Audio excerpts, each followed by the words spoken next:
बहुत से लोग कह रहे हैं कि 2014 के बाद देश आज़ाद हुआ है, तो इस नए भारत में कुछ भी हो सकता है। धार्मिक नारा विवादास्पद हो सकता है। कुछ दिन बाद आप कहेंगे कि नमाज़ पढ़ने कोई मुसलमान जा रहा है तो उससे विवाद हो सकता है, उससे भड़क सकते हैं लोग। तो ये नए भारत में आपका स्वागत है। उसमें इस भारत में जब आप अपने धार्मिक पुरुषों की बात करेंगे, अपने प्रॉफिट की बात करेंगे, अपने सूफ़ी संतों की बात करेंगे, तो लोगों की भावनाएं उस पे भी आहत हो जाएंगी। स्वागत है आप सभी का। इस वक्त बरेली में आइला मोहम्मद विवाद के बाद लगातार सरकार की दबिश जारी है। मुसलमानों पर एफआईआर दर्ज हो रही हैं, गिरफ्तारियां हो रही हैं, मुसलमानों के घरों पर बुलडोज़र चलाए जा रहे हैं। इसके बाद देश भर में भी ऐसा ही माहौल बनाया गया, जहां भी भाजपा शासित सरकारें हैं वहां पर मुसलमानों के ऊपर जुल्म ढाया जा रहा है।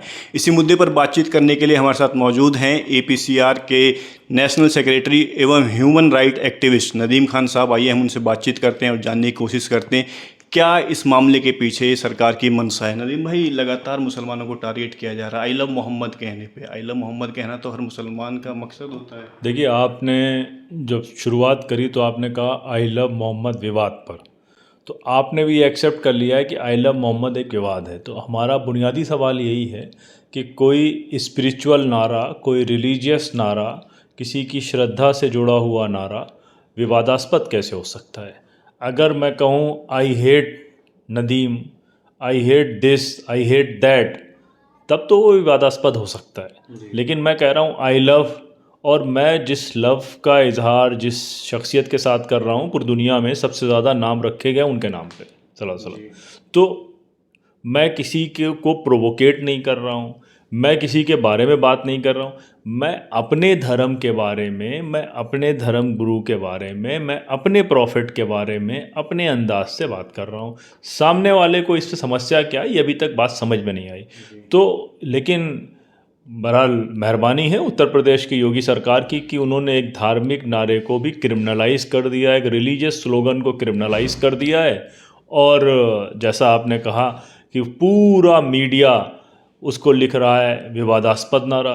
तो अब अगर किसी से पूछा जाए जो तमाम नारे चलते हैं तो क्या वो भी विवादास्पद हैं, तो फिर एक और बड़ा विवाद खड़ा हो जाएगा। लेकिन सरकार तो कह रही है ना कि माहौल ख़राब होता है इस प्रकार के नारे लगाने से या स्लोगन बोलने से। नवरात्रे अभी ख़त्म हुए हैं, 10 दिन सड़क के किनारे रात भर डीजे बजाने से माहौल नहीं ख़राब हुआ। उसके पहले सावन गए थे, उस पे कांवड़ियों की यात्रा जो हुई थी क्या उस पे माहौल नहीं ख़राब हुआ था। क्या जो तमाम धार्मिक पर्व होते हैं, गणेश उत्सव पूरे महाराष्ट्र में हुए, तो क्या उससे माहौल ख़राब हो गया।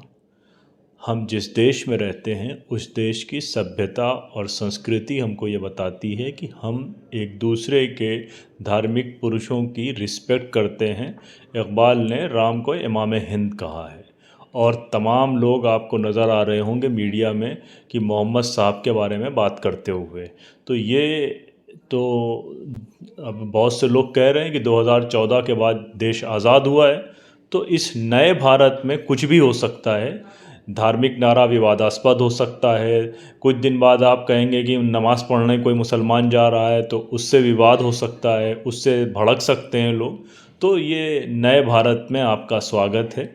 उसमें इस भारत में जब आप अपने धार्मिक पुरुषों की बात करेंगे, अपने प्रॉफिट की बात करेंगे, अपने सूफ़ी संतों की बात करेंगे, तो लोगों की भावनाएं उस पे भी आहत हो जाएंगी। लेकिन कहा जा रहा है ना कि आप आई लव मोहम्मद के नाम पे हिंसा करते हैं, पुलिस पर पत्थरबाजी करते हैं, जबरन तोड़ फोड़ करते हैं, ताकत का एक नमूना पेश करना चाहते हैं, आप दिखाना चाहते हैं हम ताकतवर हैं। देखिए, इस पूरे मसले को आप देखेंगे तो पुलिस पे ही सबसे ज़्यादा सवाल खड़े होते हैं।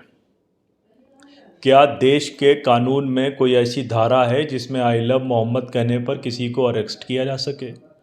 क्या पूरे देश के कानून में कोई ऐसी धारा है जिस पे आई लव मोहम्मद कहने पर लोगों पे लाठियां चलाई जा सकें? क्या पूरे देश में ऐसी कोई धारा है जिस पे आई लव मोहम्मद कहने पे लोगों को घरों पे नज़रबंद किया जा सके, या किसी के घर पे बुलडोज़र चलाया जा सके? ये सारी चीज़ें आर्बिट्री हुई हैं। सबको पता है कि कानपुर में जब आई लव मोहम्मद का पोस्टर फाड़ा गया तो मुसलमानों ने उस पर FIR कराने गए, तो मुसलमानों के ही ऊपर FIR हो गई। और फिर उसके बाद जहाँ तक बरेली की आप बात करते हैं तो बरेली में आपके भाई बंधुओं ने, मीडिया के लोगों ने, जिनको कुछ लोग गोदी कहते हैं, हमारे जैसे लोग कारपोरेट कहते हैं या राइट विंग मीडिया कहते हैं, उन्होंने कहा दंगा हुआ। दंगा किसके बीच होता है? दंगा दो कम्युनिटीज़ के बीच में होता है। या किसी ने कहा कि वो उधम मचा रहे थे या हंगामा मचा रहे थे, तो क्या बरेली में सेक्शन 144 थी? सेक्शन 144 तो नहीं लगी थी। लोग ज्ञापन देने जा रहे थे, उन ज्ञापन देने के वाले लोगों पर पत्थर बरसाए गए, उस पत्थर बरसाने का भी वीडियो है। फिर जो लोग ज्ञापन देने जा रहे थे उन पर लाठियां चलाई गई। चलिए मान लिया बरेली में रिपोर्ट जब आएगी, हम लोग कल एक बरेली के ऊपर रिपोर्ट रिलीज़ कर रहे हैं ऑनलाइन, कल शाम 8 बजे, वो आप देख सकते हैं। चलिए मान लिया बरेली भूल जाते हैं। मेरी अपनी दीवार है, मैं अपनी दीवार पर आई लव मोहम्मद लिख रहा हूँ। मेरे पड़ोसी के दीवार पर उसने जय श्री राम लिखा है या सीताराम लिखा है। मैं उसका अदब और एहतराम करता हूँ उसने जो लिखा है, लेकिन मेरी दीवार पर जो आई लव मोहम्मद लिखा है, रात में पुलिस आएगी और उस स्टिकर को नोचेगी। और याद रखिए, ये वही पुलिस है जो पिछले 1 महीने पहले किसी कांवड़िए के पैर दाब रही थी और किसी कांवड़िए के ऊपर जो है फूल बरसा रही थी, और वो कांवड़िए इनकी पिटाई भी कर रहे थे जहाँ झगड़ा हो रहा था। तो ये वही पुलिस है। क्या इस पुलिस के पुलिस मैनुअल में कहीं भी उसने अब बीएनएस के सेक्शन में ये पढ़ा है कि कोई non provocative religious spiritual message किसी की दीवार पे लगाओ तो घर घर जाके बच्चों से दीवार साफ़ करेगी या खुद साफ़ करेगी? क्या कोई गज़ेट नोटिफिकेशन है किसी स्टेट का या होम मिनिस्ट्री का या किसी एडमिनिस्ट्रेटिव ऑफिसर का कोई नोटिफिकेशन है? तो इसलिए हम बार बार कह रहे हैं कि ये सारा कार्यक्रम वर्बल ऑर्डर्स के ज़रिए चलाया गया है, क्योंकि संवैधानिक तौर पर इसका कोई सबूत नहीं मिलता कि इस तरह का कोई ऑर्डर दिया जा सकता है। ना ये सुप्रीम कोर्ट से साबित है, ना उसकी रूलिंग से साबित है, ना संविधान से साबित है, ना बीएनएस से, जो आईपीसी अब बीएनएस हो गया, ना बीएनएस से साबित है।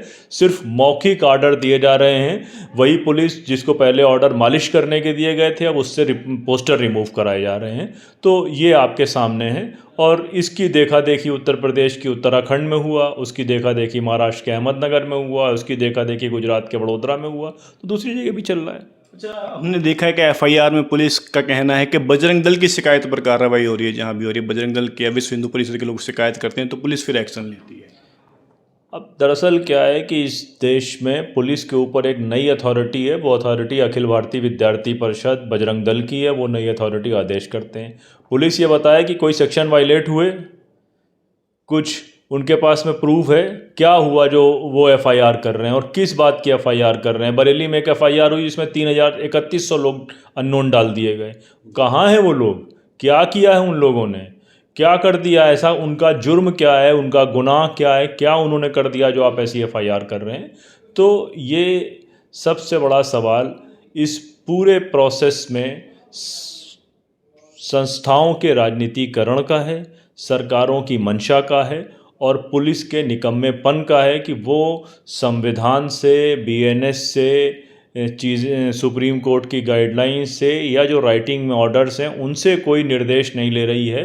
वो निर्देश बजरंग दल से ले रही है और उस पे एफआईआर कर रही है। भारतीय लोकतंत्र के लिए सबसे डूब मरने का मकाम है। वो एजेंसी जिसकी लॉ एंड ऑर्डर मेंटेन करने की जिम्मेदारी थी, वो उनसे इंस्ट्रक्शन ले रही है जिनका काम ही लॉ एंड ऑर्डर को ब्रेक करना है। अच्छा, हमने देखा है जब से मामला शुरू हुआ है विपक्ष पूरी तरह से खामोश है। विपक्ष की चुप्पी है लगातार। कोई भी विपक्षी नेता इस पर सवाल नहीं कर रहा है कि भाई आप क्यों एफआईआर कर रहे हैं, क्यों गिरफ्तार कर रहे हैं। देखिए ऐसा है, विपक्ष को पता है कि हमें किस मुद्दे पर बोलना है, किस मुद्दे पर नहीं बोलना। वो भी चुनावी कैलकुलेशन में लगे हुए हैं, लेकिन कुछ लोगों ने खुलकर इस पर बात भी करी है। और मसला सबसे बड़ा ये है कि ये सबसे सरप्राइजिंग चीज़ ये है कि इस पर कोई यकीन कैसे करे। और एफआईआर कौन सी हो रही हैं? एफआईआर आई लव मोहम्मद की नहीं हो रही। एफआईआर हो रही अनलॉफुल असेंबली की। एफआईआर हो रही हैं दो धर्म के लोगों के बीच में दुश्मनी फैलाने पे।